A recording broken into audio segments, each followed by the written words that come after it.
Hi. So I'm here today with Amanda Vernalls, who is working with us here at the Centre for Integral Health, offering one-to-one yoga, meditation, Reiki, affirmations. Yes. Anything else? I think that's it for now. Hi Amanda, how are you doing? Hi Ben, how are you? You're a little bit nervous today, aren't you? Yes. This is your first radio interview, isn't it? It is. I'm not going to lie. I'm totally nervous, completely. Great. But so it's good. It is, yeah. And you're going to do a fantastic job. I promise you, it'll all be nice and easy. Yeah. So let's start with a little bit of really easy history, and tell me a little bit about what got you into doing kind of holistic work. What was your moment that kind of made you go, right, this is where I need to go now?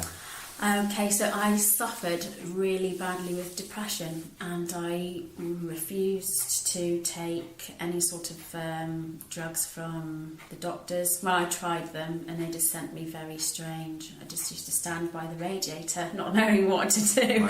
And I thought, well, that's not really where I want to be going. I want to feel better. So I started to do yoga, and I took up my first Reiki degree, and I did meditation and did my affirmations, and over time I noticed that I felt better, and I was dealing with the things which made me have depression, I suppose, if you want to call it like that. And that's where it has helped. I'm here now doing this, and I'm happy. I'm dressed. I've brushed my teeth this morning, and I'm out, and I'm here. And you're not stood by the radiator. I'm not stood by the radiator going, what do I do? What is life? Yeah. You know, I know what life is, and I'm going there waving around. And over what kind of time period for you? I mean, because, you know, we get a lot of people here at the centre with mental health issues, with depressions, with anxieties. And to hear a story where, without medication, you've transformed things. So what kind of time period do you think it took you to go from when you recognised that you weren't going to go the medication route and you started with the yoga and the Reiki until you felt, you know, I'm in a fairly decent place now? Gosh, if I'm really honest, I would say it's probably about maybe 7 years, because I've dealt with a lot of stuff. Yeah. And I think I needed that time to be tired, to sleep lots, and to heal, and to write down what I was feeling and to release it, and to go through that whole process. It wasn't a fix. When I first started doing it, I was like, yeah, I'll feel great. Oh, no, I feel like something else has come up. I think only really this year is where I'm able to stand up and go, yeah, I'm Amanda Vernalls. I'm here, I'm doing what I really want to do, what my desire is in life, and what I feel I solely deserve, and nothing else matters, and I'm happy, and I'm focused, and I'm concentrating on what's really good for me. Yeah, it's not been a quick fix, because I've wanted to delve deep, and release that, so I'm able to help other people. So. But did you find that even, you know, kind of in the first year of doing the practice, that there were improvements? Absolutely. Oh yeah. I couldn't even step out the door. If it was cloudy, I was like, no, it's going to rain. Kids were going to have to stay in. You know. But yeah, within a year, I was able to go out. I was not getting into fashion more, but I wanted to dress in the way which I wanted to dress, instead of dressing dull and hiding away. And my health was better. I was being more of a better mummy, because I was more there. Mentally, I was more there and interacting with them, instead of sitting back and just being hazy with them. But yeah, absolutely. Yeah, within a year for sure. And then you just build on it. I think every year I've gone, yeah, I feel better. Yeah, I feel better. And then now, I'm Superman. Yeah, literally. Yeah. And you can see it. And for those of you that are going to be lucky enough to see the video version of this when it comes down later on, you'll see Amanda's glowing and looking great, and not stood by the radiator. No. So, you know, and I think it's really important for a lot of people that are entering into kind of the holistic sphere to have that honesty of recognising that, yeah, you will feel better, there will be ups and downs, it's a process and it takes its time. Absolutely, yeah. But because you've got into you've got your tools. You're able to go, if I've got a down day, I will go straight to my mat and I will do my yoga, I will do my meditation, and then I will do my Reiki, and I'll just speak positive things over myself. And if normally I feel absolutely awesome after that, and I've gone, yeah, it was just something, and I'll write it down, and then it's gone as a physical thing. It's gone. It's, you know, I'll go and bury it, and that's it. Because you can bury paper if you want to. It might grow. Well, sure, yeah, but it's these tools that have made me, when I get a bad day, I've got them, and I can go and do that for half an hour. It doesn't need to be a long time. If you've got a long time, go and delve deep into it and write lots, but otherwise it's a half an hour little thing to do, just a flow and a meditation and a little bit of Reiki, and that was it, you know. Yeah, you feel like your spirits have lifted. And it's amazing, isn't it, that even a relatively short practice, a relatively simple practice can create quite a profound state change. Oh, absolutely. Yeah, absolutely. I remember the one day, because you do get really quite silly thoughts when, well, not silly thoughts, but you do get thoughts that arise when you are in a depressed stage. And one day I was making my bed and I just wanted to go. I didn't want to be on the earth anymore. And I was crying, thinking, why am I having these thoughts? What is coming through?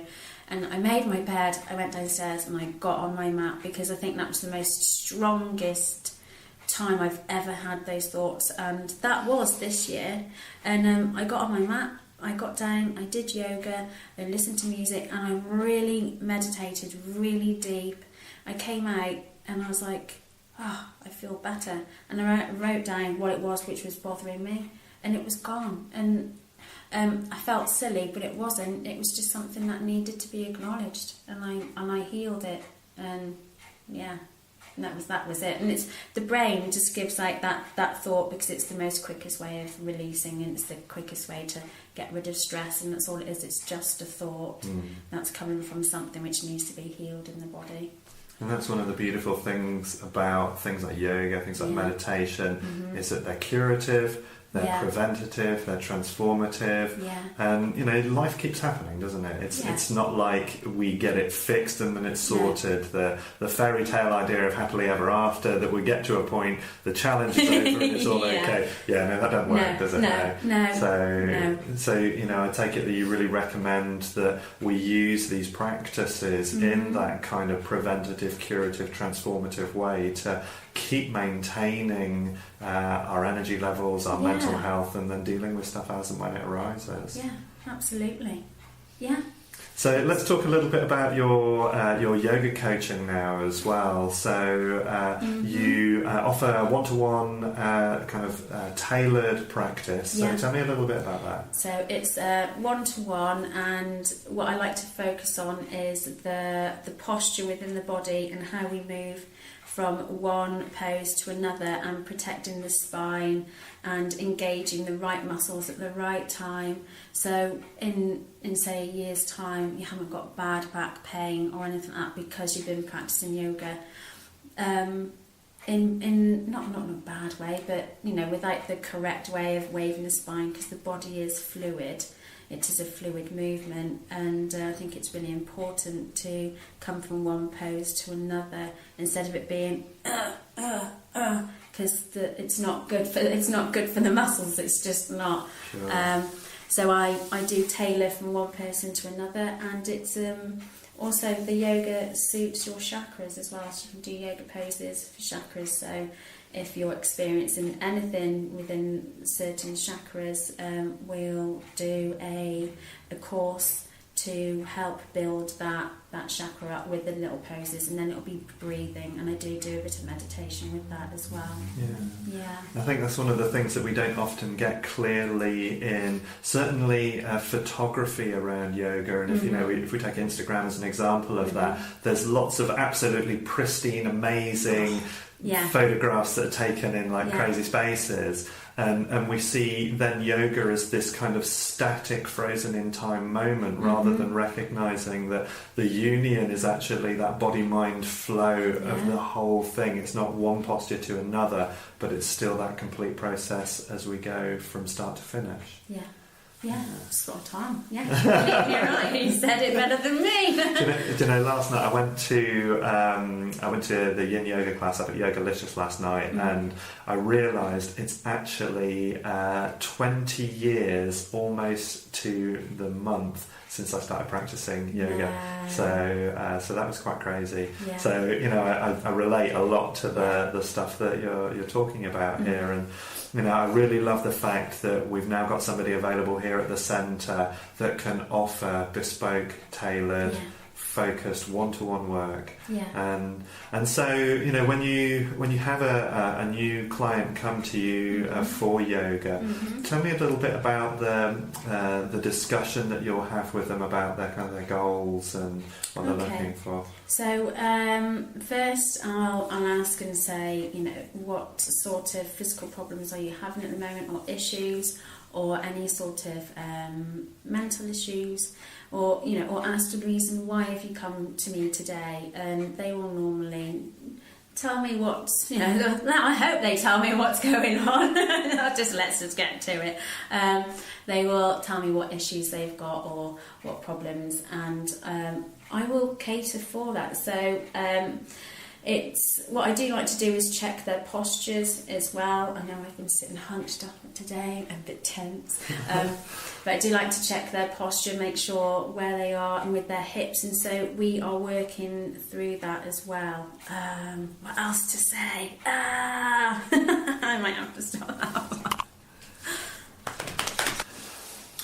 So within this program that you offer as well, Amanda, is this something that's just suitable for people that already have an established practice, or is it suitable for beginners as well? It's suitable for beginners and also people who have already got an established practice, just to see how they are with doing it and whether they're going through the movements nice and fluidly and protecting the spine. But I do like to work on foundations, people who are complete beginners, so they know where they're going. So they come to me and they've already got that, right, my spine is here and I'm moving fluidly through there, and it's good to work with somebody who's completely new to it, really. Because I can put in the right little tools into their mind, and instead of them going, oh, well, this is that and this is what they've showed me, they've got, well, this is how I am, how my shoulders should be, and not locking out too much, and their muscle memory as well is already locked in there, which I think is quite nice. And I think it's important as well. I don't know if you agree, but I think a lot of people, when they go to classes, especially if the classes are quite large, the teacher might only get to see them for a few seconds in each posture if they're lucky, and they don't often get to establish a good practice and avoid some of the potential pitfalls that can lead to overexertion or injury. Yeah, absolutely. That's why I don't do big classes. Purely for that, and I know myself when I've gone to classes or even fitness classes, I've hurt my back and I've hurt my legs and different muscles because they can't keep an eye on you, and that's fine. Even they know that as well. That's just that practice. I think that's why I like to do the one-to-one or a group of maybe 5, and we go through the movements nice and slowly. I don't want to rush people through them, so they know where they're going, and it's you can almost get that pose, not perfect, don't like using that word, but so you know where you are and where you should be, and then you move into the next one and you can flow through feeling quite nice, and then the body responds to that as well. And there's a very different feeling, isn't there, when you just work through the little bits of alignment and adjust, soften, focus, and you help people just to realise all of the parts that are taking place within that. Suddenly there's that sense of yeah, it's nice and it's relaxed, and your body it just releases. So then you're able to heal, and you also sleep better as well, because you've just had a nice gentle workout, or just something nice and fluid, which is good for the body, instead of just pacing it out and getting that heart rate up.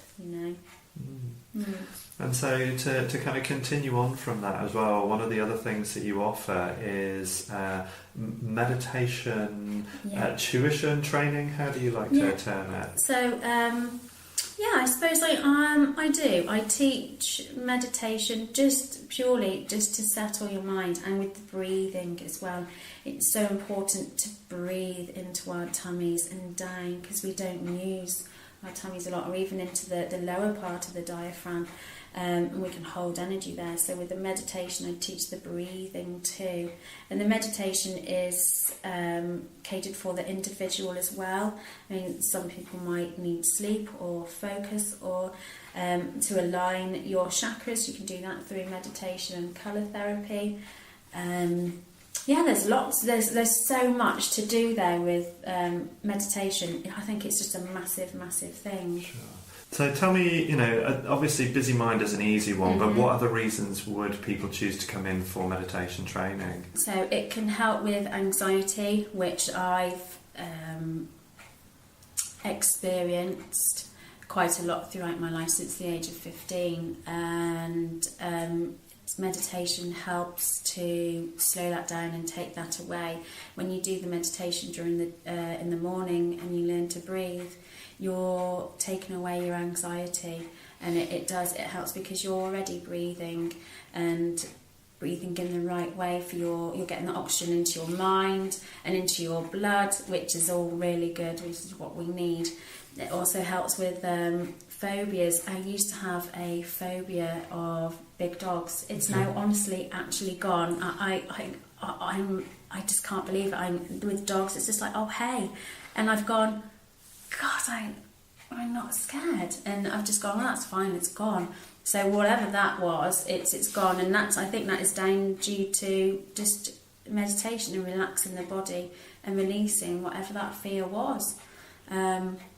Yeah, it's completely gone. There are lots of other things, so anxiety with the job as well, it can take that away. So we can visualise with the meditation that when you go into work, you are relaxed, you are calm, and your day is going right. So it's almost, premeditating your day, So it can really benefit with that as well, because we know work is quite stressful, or can be. Sure. So that's why we do the meditation in the mornings and things like that. Yeah. I mean, and you're a working mum as well, aren't you? So so how does the meditation side of it help with you and your parenting? Yeah, it really works, because parenting, I don't think is easy these days with all of the technology of what we have. I just think it's a very, very different world to even when I was younger. So I meditate, I breathe, and I get the girls to do it with me as well. If they don't want to do it, I leave them to just do what they want to do. Won't force them into it. But it honestly, it does help. Go away, sit down, breathe, and just relax, and just tell your body to relax, and just breathe into that meditation. I do meditate at night and in the morning, and it does help. I notice if I don't do my practice, I'm a lot more tense.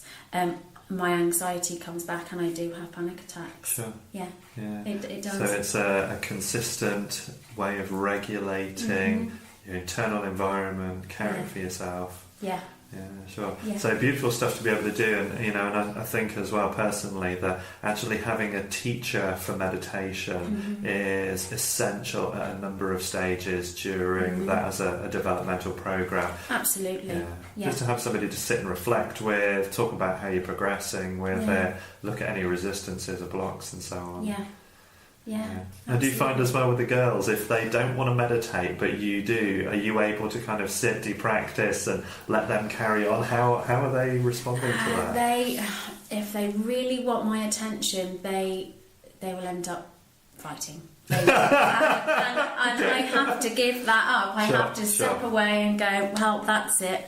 And go and deal with the situation and take time and go, and explain, you're taking away something which is quite important to Mummy to do, for me to be my best version of myself with you and be a parent and be Mummy. Sure. So let Mummy do this, or come in. But it's not, they don't always fight, but they will play around me. Sure. And Evie is more better. She'll come and sit, and she'll sit very, very close to me and meditate, or just sit there just breathing, just doing. Yeah. Philly is more of the yoga one. Yeah, really. okay. Yeah. Sure. And I have to say, I got a lot of respect for it as well, because, you know, I work with a lot of parents myself, and I don't think enough mums prioritise self-care in a way that's then modelling to the children that self-care is important. Yeah, and explaining to the children why you do it, you know. It's just a very simple thing. This makes mummy happy, and it's nice to do something for mummy alone. Sometimes it's nice to do that alone without children there, you know, when they're in bed, and because you can really relax into it. It's nice to go really deep into the meditation just to release and not feel so restricted into the body as well, because that, you know, we are vibration, so it's nice to feel that nice release. And it's good to explain with the children that it's also helpful for them to do it, because it helps them concentrate and it helps them relax. I notice Philly, when she does the yoga and the meditation at night before bed, she does drop off better. Yeah, sure. And she wakes up in a better mood in the morning, because I think school is quite stressful for children. Yeah, so it really does. Well, she's just happy. She's a lot more bouncier. Sure. Which is nice to see. Yeah. And, you know, from my own story as well, my mum actually started taking me to self-development classes when I was about 15. Oh, wow. And I know that made such an impact on my health, my life, my well-being, that, you know, I love the fact that you've introduced this to your girls at such an early age. Oh, yeah, absolutely. Everything which I do, they do, and I teach them about the chakras and about the crystals. So they're now at the age where they can touch and feel things, and they know that if I've been cleansing my crystals, they know not to touch them. And I say, why? And they say, because my energy can go onto the crystal. And I'm just like, yes, that's amazing. Sure. Well done. Yeah. So speaking of vibrations, let's move on to the other practice that you offer here, which is Reiki treatments. Yes, Reiki. So tell us a little bit about Reiki, and, you know, again, for you, its value, its benefit, and what you get from it, what people can get from it. Okay, so Reiki for me, I think I did my first Reiki degree in 2012 maybe, or I think it was 2010, and June Meager, my Reiki master, was just so simple. She said it's just an intention. That's all it is. As long as your intention is positive, then you are helping the person in front of you, and for yourself as well. But my Reiki practice is I like to put colours into people, and I can really feel what's going on inside your body. I really do connect to everything in there. I think it's quite a high sense for me. It's one of my favourite things to do. I can see the colours, any blockages, any darkness, you know, within the colour vibration within the body. I can honestly see that and help you to heal yourself with removing that. But we start at the top of the head, and we draw in the Reiki symbols, and it's good to go, because every single physical body is different, and we will react different to the Reiki. So some people, their vibration is already quite high, so it's you can see the colours. I see the massive white chakra, the crown chakra. It's so bright. It's really my practice has gone really crazy at the moment. It's like, wow, I can see your body. This is amazing. Shh, just do this. But we start off with the hands on the head, and then we move down the body. But really, it is to go where you feel the energy needs to go, and it's just connecting to the source up there, and in through the top of the head, to the throat, to the heart, and out through the palms. It's really so simple. You just visualise a white light and drawing the symbols in with your palms, and it's just it's a gentle practice, but it is a serious practice. Sure. Because you are dealing with other people's energies, and I think the most important thing is when you are practicing Reiki, that you keep your energy to yourself, and their energy is theirs, in the positive light, and you just go with the flow, really. But it is a beautiful practice, and it's my favourite. I will start to write a book about the different things which I have seen with the different bodies of which I've practiced on. It really does excite my soul. You heard it here first, folks. There's going to be colour work in Reiki, but coming from Amanda at some point in the future. Yes, there will. For anybody that's maybe not come across Reiki before or not tried it before, just nuts and bolts. When they're in a session, what's going to happen? What are they going to experience? What's the physicality of it? Okay, so what you will experience is you will experience heat from my hands, most definitely, because they just heat up straight away, and that's just the conductive energy really just passing through. It's exactly the same as putting a plug into electric, and I'm the wire and you're the device. The thing. Whatever you want to be. You can be whatever you want. Toaster, hi-fi, or a whizzer. Whatever you want to be. Pneumatic drill, whatever you want. So that's all that is, and what you will feel is, well, I can't really say what you will feel, but what you can feel is you will feel either tingles, your body may go really warm, or you may go very cold, or you will feel, I've had a couple of clients where they can actually feel me putting in the colour through their body, and their bodies actually have moved through it, and it's only started to happen quite recently. And they said, I felt the energy go through the body. And I said, well, that's just because your energy is aware of what's going on. I said, that's a very good thing for yourself. So you can feel that, and that's a really positive thing if you can feel that. And you can feel anything and everything, really. I don't think anything's thrown out the bag, you know. You can cry. That's something. You can cry, you can release, you will get visuals inside your mind. You might get old past hurts arising. So they're the things that we will work together for you to overcome. And other simple things as well. So people are fully clothed while they have treatment. Absolutely, fully clothed. If Seated anybody or else lying says anything down. else, they know. Sure. It's fully clothed. So you come in, it's hello, and we'll have a little chat to see how you feel at the beginning. And you pop yourself on a couch, the same as that you do when you have a massage, and pop a cover over you. You have a choice of whether you would like the chakra crystals or not. And you're always fully clothed, and I tell you when I'm about to start, and you take a nice deep breath in. I always start at the head, and I work my way down. We never go near the breast area or the genital area, if you want to call it that, as we'll stay scientific, because we don't really need to go there. So it's always at the top, and then it's the tummy, and then we go down the legs, and then we ground you on the feet. So we put the colour red in there and make sure your chakras are nice and aligned, nice, clear and healthy. What I do is I do weave a nice gold light in through the chakras and then up, so you're connected up but you're also connected down. It can feel very different, I suppose, when you wake up, because you've had your energies cleared. And duration, kind of about duration is 45 minutes. And the session can take an hour and a half, simply because the chat before and the chat after, and some people can wake up feeling just a little bit quite nice and a little bit slow, and I'm going to take it easy, and so we have a little chat and a little drink of water. Sure. Okay.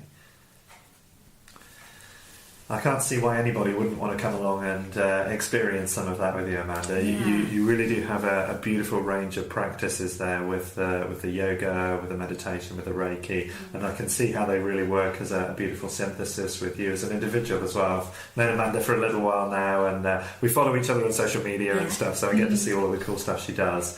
So if people want to get in contact with you to learn more, so first of all, obviously they can go through to your profile on the Integral Health website, and Instagram as well. Yes, I've got Instagram, so that's Mandala Spirit. Okay. So just very simple. That's all it is. Find me on Instagram and Facebook as and well. Facebook, on Mandala Spirit on Facebook. Always message me through that. So then I keep a record of all my messages, because when people message me on my name, they can get lost. Sure. I've done that once. Sure. So nice and easy, but obviously you nice can just link through to her profile as well on our website. And if you want to come and see Amanda, get in contact, get yourself booked in. And Amanda, thanks so much for coming in and talking to us today about what you do. Thank you. No worries. Have a great day. Take care. Have a great day. Thank you. Bye-bye. Bye.